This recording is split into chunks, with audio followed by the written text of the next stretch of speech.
Salah satu hadis Rasulullah Sallallahu Alaihi Wasallam yang berkaitan dengan 4 hal yang akan kita pertanggungjawabkan nanti di hari kemudian. Sebagaimana Rasulullah Sallallahu Alaihi Wasallam bersabda, "La tazulu qadama 'abdin hatta yus'ala an umrihi fima afnah wa an ilmihi fima fa'ala wa an malihi fima iktasabahu wa fima anfaqahu wa an jismihi fima ablah." Rawahu Tirmizi. Rasulullah sallallahu alaihi wasallam bersabda, nanti di hari kemudian sebelum kaki hamba ini melangkahkan, maka akan dimintai pertanggungjawaban atau akan ditanya 4 hal.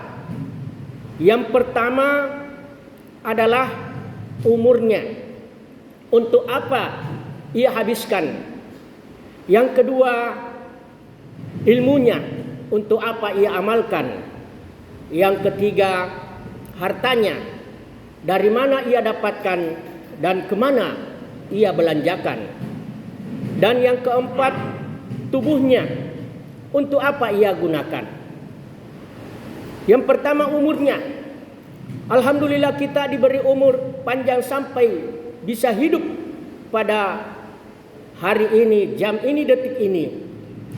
Itu berarti kita masih diberi kesempatan untuk berbuat baik, untuk beramal, untuk bertakarrub ilallah. Apalagi tidak lama lagi akan datangnya bulan Ramadan, bulan yang penuh rahmat, bulan yang penuh maghfirah, bulan yang penuh ampunan dosa dari Allah Subhanahu wa taala. Maka mari kita gunakan umur kita ini dengan sebaik-baiknya.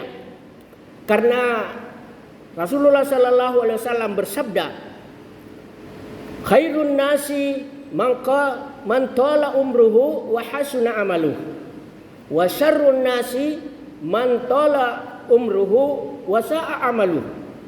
Artinya, sebaik-baik manusia itu adalah yang panjang umurnya dan baik amalnya. Dan seburuk-buruk manusia adalah yang panjang umurnya dan buruk amalnya.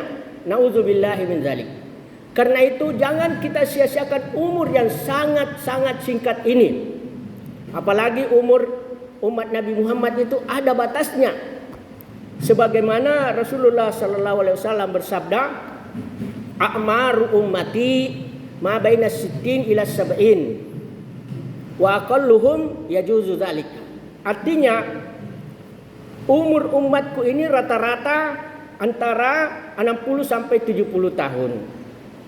Selebihnya itu sangat kurang.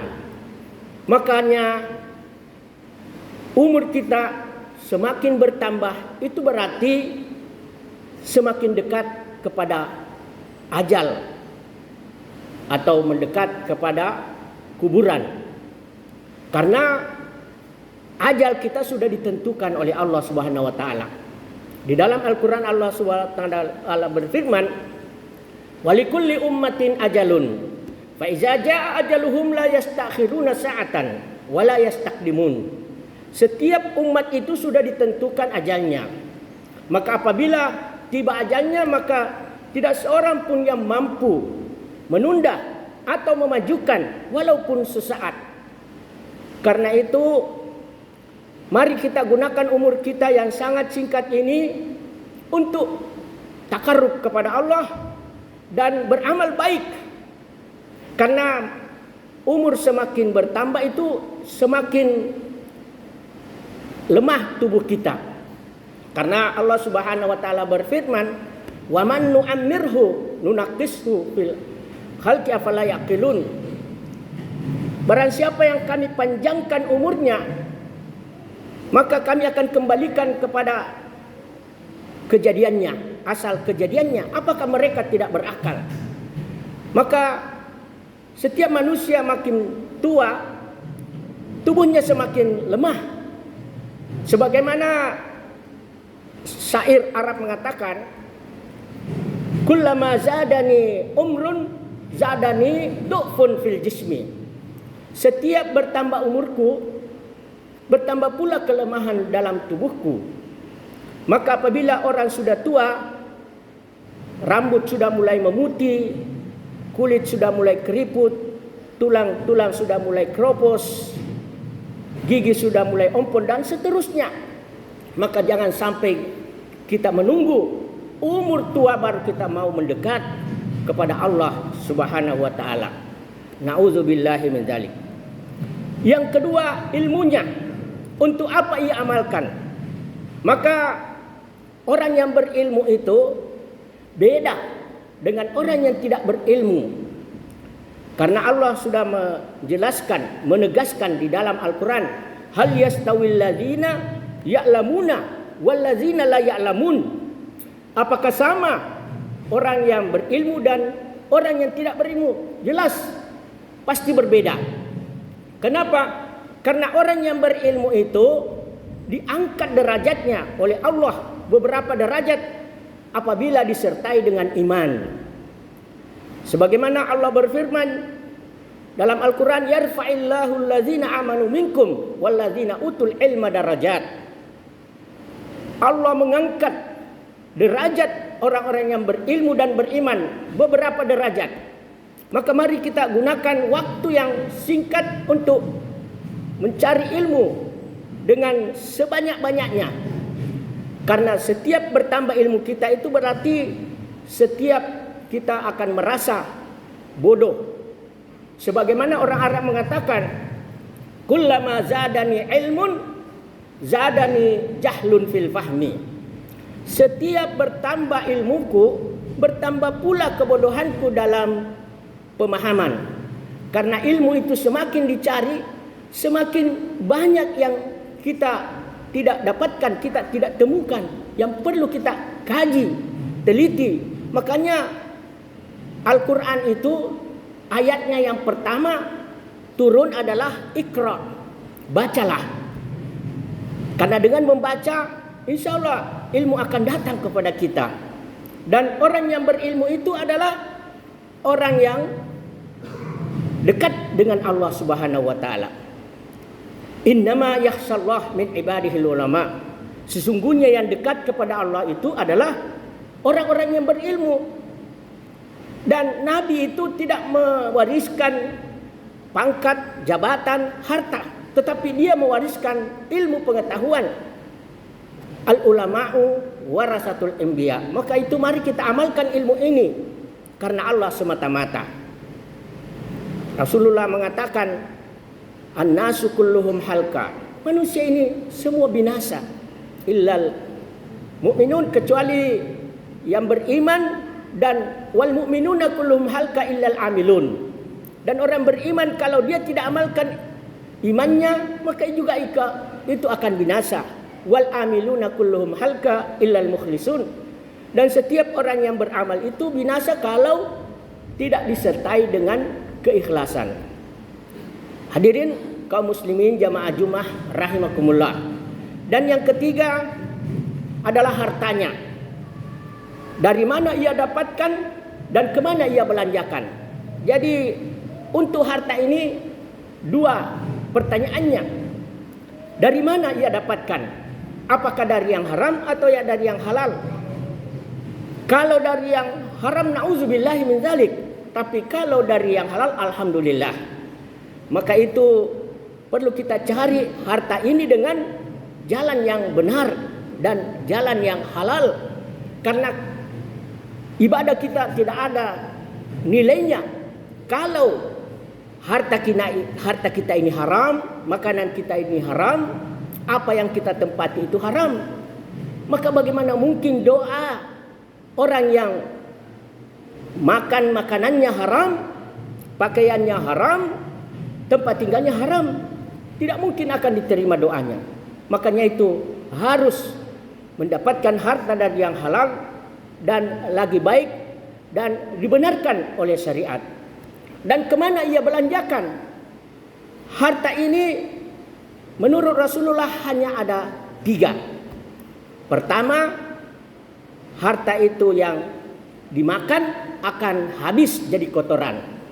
Yang kedua, harta itu yang dipakai itu akan jadi rusak karena ada masanya. Dan yang ketiga, apa yang dibelanjakan dan diinfakkan di jalan Allah Subhanahu wa taala, itulah yang tinggal dan itulah yang sebenarnya harta kita. Makanya ada orang kaya tetapi hidupnya sangat sederhana. Maka ketika ditanya, apakah kamu tidak mencintai harta? Lalu dia jawab, justru terbalik. Saya sangat cinta harta. Makanya harta saya titipkan kepada panti asuhan, kepada masjid, kepada fakir miskin di jalan Allah. Dan nanti di akhirat saya akan tagih semua harta yang saya titipkan itu. Karena apa yang kita miliki ini bukan milik kita, semuanya milik Allah. Allah hanya menitipkan kepada kita untuk kita gunakan sesuai kehendak Allah Subhanahu wa taala. Makanya harta ini apabila orang sudah meninggal, dia akan menyesal kalau dia tidak infakkan hartanya di jalan Allah. Dan yang keempat, yang terakhir adalah tubuhnya. Untuk apa ia gunakan? Karena di dalam tubuh ini terdapat mata untuk melihat yang benar, yang baik, yang sesuai dengan tuntunan syariat.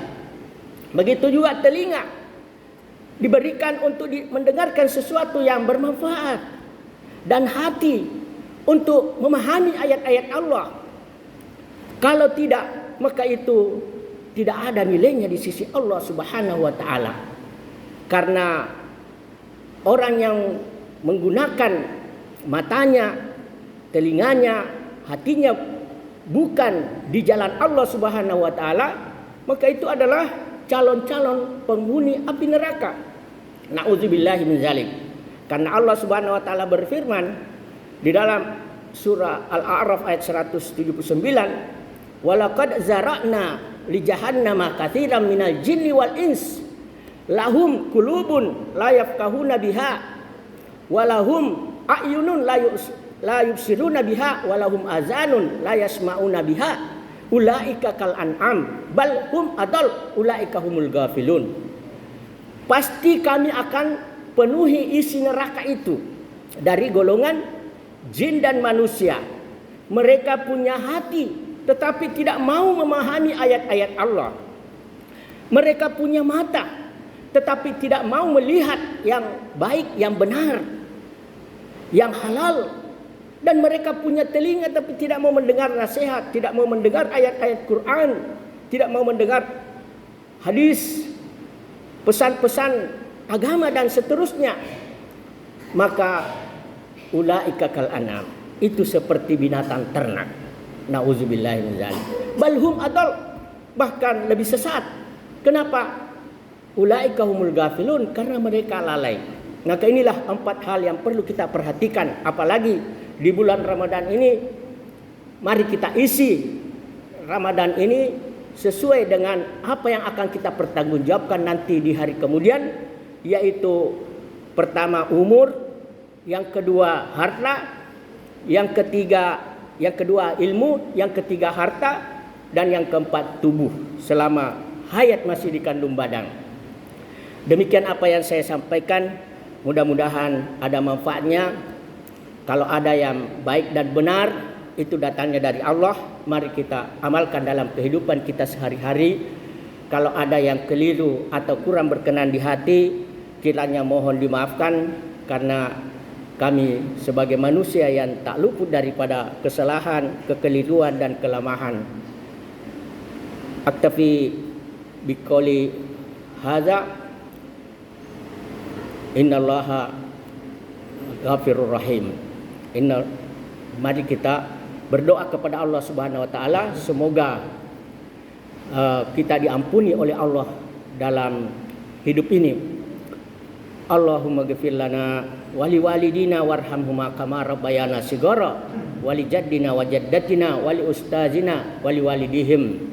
Rabbana atina fid dunya hasanah wa fil akhirati hasanah wa qina azabannar. Subhana rabbika rabbil izzati amma yasifun wa salamun alal mursalin walhamdulillahi rabbil alamin.